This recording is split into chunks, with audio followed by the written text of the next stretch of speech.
నీతిమంతునిగా తీర్చబడాలి అంటే నీవు దేవుణ్ణి గణపరిచే వ్యక్తివై ఉండాలి. నిన్ను నీవు తగ్గించుకునే వ్యక్తివై ఉండాలి.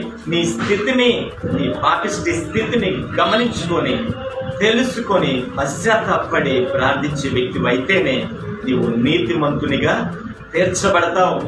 రోజు నీవు నేను నీతిమంతునిగా తీర్చబడాలి అంటే మన పాపములను ప్రభు ఎదుట ఒప్పుకొని పశ్చాత్తాపడి ప్రభు క్షమాపణ కోరుకొని దేవుణ్ణి గణపరిచే వరమైతే నీవు నేను నీతిమంతులుగా తీర్చబడతాము అని ఇక్కడ మనం గమనిస్తూ ఉన్నాం.